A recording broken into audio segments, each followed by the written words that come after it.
Hey everyone! Last week, as was widely expected, the Federal Reserve once again chose not to move rates. The Fed is still being very cautious about inflation risk, even though we haven't seen any significant signs of rising inflation yet.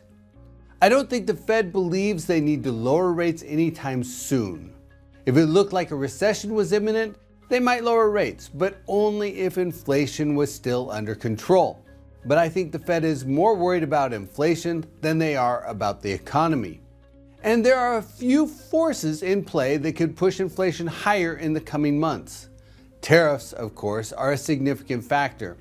Not just consumer goods, which will likely start to see inflationary pressure this summer, but the tariffs on steel and aluminum that were increased to 50% on June 4th are another risk.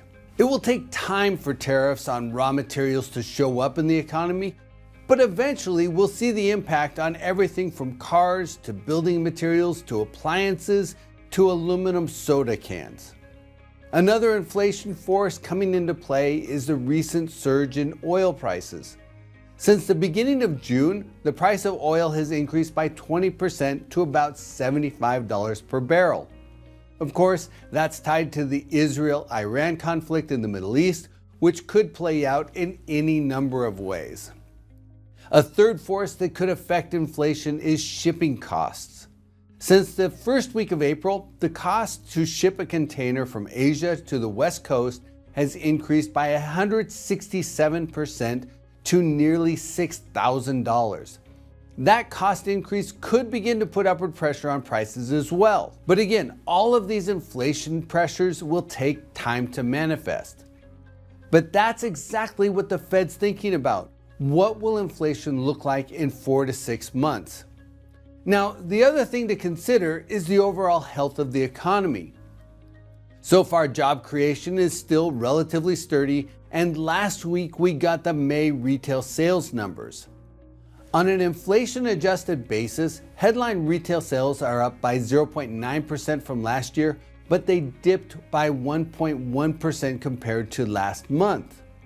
Inflation-adjusted core retail sales, which omits autos and energy, are up 1.7% compared to last year, but are also down by about 0.3% from April. Now, I have to say that retail sales are a little bumpy these days, so we need to be careful about our takeaways.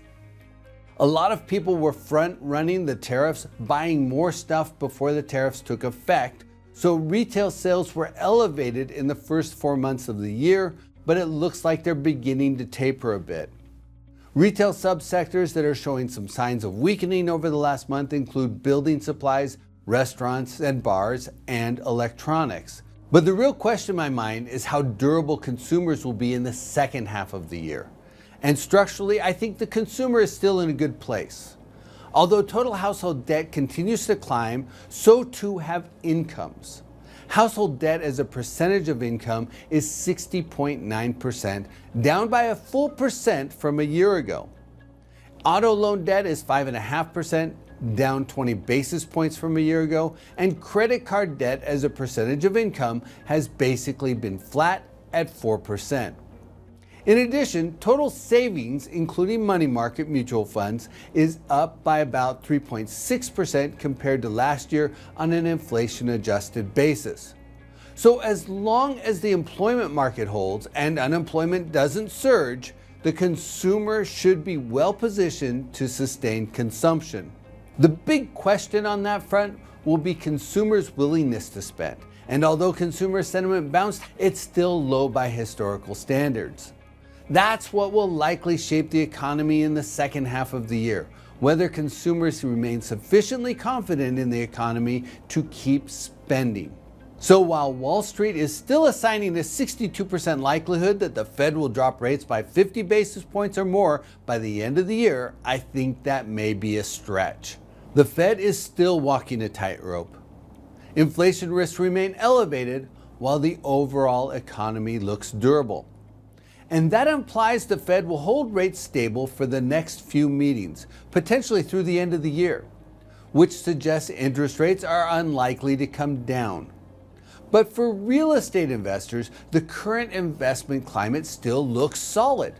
Fundamentals for some property types in some areas may prove to be a bit choppy through the second half of the year as trade challenges and uncertainty weigh on decision making, and interest rates may face upward pressure. But for most property types and locations, the performance outlook remains positive. And that's why I believe we're in a comparatively good investment window right now, especially for investors who keep their eyes on the horizon.